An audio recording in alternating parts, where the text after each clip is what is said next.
ओम श्री साईनाथाय नमः। ओम साई राम। मेरे समस्त साई परिवार को बाबा का आज का साई संदेश है। कोई तुम्हारी कितनी ही निंदा क्यों ना करे, तुम उसका प्रतिकार ना करो। यदि कोई शुभ कर्म करने की इच्छा हो तो सदैव दूसरों की भलाई करो। साईं बाबा के वचनों में केवल धार्मिकता ही नहीं बल्कि जीवन जीने की संपूर्ण कला छिपी हुई है। उनके प्रत्येक शब्द में गहन आध्यात्मिकता, नैतिकता और व्यवहारिक जीवन के लिए दिशा निर्देश मिलते हैं। यह वचन भी इंसान को सहनशीलता, परोपकार और निस्वार्थ सेवा का मार्ग दिखाता है। निंदा और प्रतिकार जीवन के दो बड़े पहलू हैं।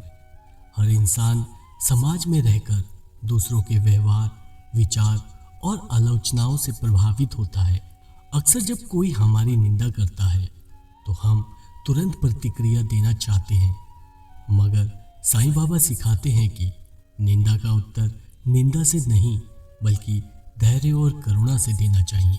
निंदा जीवन का अविभाज्य हिस्सा है। कोई भी व्यक्ति ऐसा नहीं जिसकी कभी आलोचना ना हुई हो। बड़े से बड़ा संत, महापुरुष, राजा या भगवान के अवतार तक निंदा से बच नहीं पाए। इससे स्पष्ट है कि निंदा व्यक्ति के जीवन में बाधा नहीं बल्कि परीक्षा की तरह आती है। जब कोई हमारी निंदा करता है तो स्वाभाविक है कि मन में प्रतिकार के भाव उठें।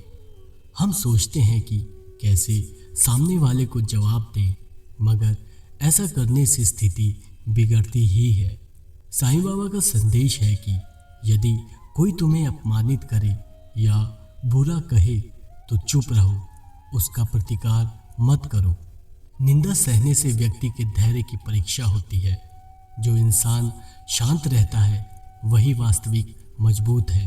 प्रतिकार करने से झगड़ा बढ़ता है और मानसिक अशांति आती है। यदि हम मौन रहकर अनसुना कर दें तो मन शांत रहता है। निंदा का उत्तर देने का अर्थ है कि हम सामने वाले की नकारात्मक ऊर्जा को स्वीकार कर रहे हैं। बाबा कहते हैं कि उस नकारात्मकता को अपने ऊपर हावी मत होने दो। साईं बाबा केवल सहनशीलता पर ही नहीं बल्कि परोपकार पर भी जोर देते हैं। उनका यह वचन हमें यह सिखाता है कि जीवन का वास्तविक उद्देश्य केवल अपने लिए नहीं बल्कि दूसरों की भलाई करना है। शुभ कर्म का अर्थ केवल धार्मिक अनुष्ठान करना नहीं, किसी भूखे को भोजन देना, किसी रोते हुए को सांत्वना देना, किसी गरीब की मदद करना, किसी अंधेरे में दीप जलाना, यही सबसे बड़ी शुभ कर्म है। जब हम दूसरों की भलाई करते हैं तो हमारे भीतर आत्मिक आनंद का भाव जागता है।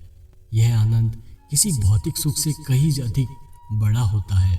बाबा सिखाते हैं कि सेवा करते समय कभी यह मत सोचो कि बदले में तुम्हें क्या मिलेगा। दूसरों की मदद बिना किसी स्वार्थ के करो, यही सच्चा शुभ कर्म है। जब इंसान निंदा का प्रतिकार नहीं करता और अपना ध्यान भलाई के कार्यों में लगाता है तो उसका मन शांति और संतोष से भर जाता है। जो व्यक्ति अपमान को सह लेता है और फिर भी दूसरों की मदद करता है उसे समाज में सम्मान और आदर प्राप्त होता है। बाबा कहते हैं कि हर इंसान अपने कर्मों का फल भोगता है। यदि हम बुरा बोलेंगे तो वही वापस आएगा। यदि भलाई करेंगे तो भविष्य में उसका फल हमें अवश्य मिलेगा। निंदा सहना और भलाई करना आत्मा को शुद्ध करता है और ईश्वर की ओर ले जाता है। यह मनुष्य को ईश्वरीय मार्ग पर अग्रसर करता है। मान लीजिए कोई व्यक्ति आपकी आलोचना करता है और आपको बुरा भला कहता है। यदि आप भी गुस्से में आकर उसे जवाब देते हैं तो विवाद बढ़ जाएगा, परंतु यदि आप मुस्कुराकर चुप रह जाएं और अगले दिन किसी ज़रूरतमंद की मदद कर दें तो आपकी आत्मा सुकून पाएगी। धीरे धीरे वही आलोचक भी आपकी भलाई देखकर बदल जाएगा। साईं बाबा के जीवन से भी यही उदाहरण मिलता है। बहुत से लोग उन्हें जादूगर कहते थे, लेकिन बाबा ने कभी प्रतिकार नहीं किया। उन्होंने हमेशा ज़रूरतमंदों को भोजन, औषधि और मार्गदर्शन दिया। परिणाम स्वरूप वही लोग बाद में उनके चरणों में आकर श्रद्धालु बन गए। आध्यात्मिक रूप से देखा जाए तो निंदा और प्रतिकार हमारे अहंकार से जुड़े हैं। जब अहंकार बड़ा होता है तो हमें दूसरों की आलोचना सहन नहीं होती। बाबा का यह संदेश हमें अहंकार को त्यागने का संदेश देता है। साईं बाबा का यह वचन हमें दो बातें ज़रूर सिखाता है। निंदा का उत्तर प्रतिकार से नहीं बल्कि धैर्य और मौन से देना चाहिए। यदि शुभ कर्म करने का मन हो तो हमेशा दूसरों की भलाई के कार्य में लगाना चाहिए।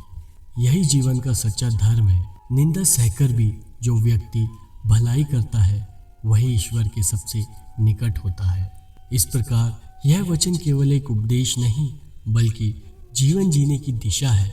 यदि हम इसे अपने जीवन में उतार लें तो न केवल हमारी आत्मा को शांति मिलेगी बल्कि समाज भी बेहतर बनेगा।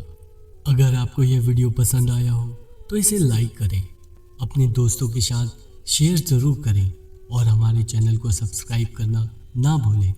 बेल आइकन को दबाएं ताकि आपको हमारी हर नई वीडियो का नोटिफिकेशन समय से पहले मिल जाए। हमें कमेंट्स में बताएं कि अगली वीडियो में आप क्या देखना चाहते हैं। तब तक के लिए धन्यवाद और हम फिर मिलेंगे एक नई वीडियो के साथ।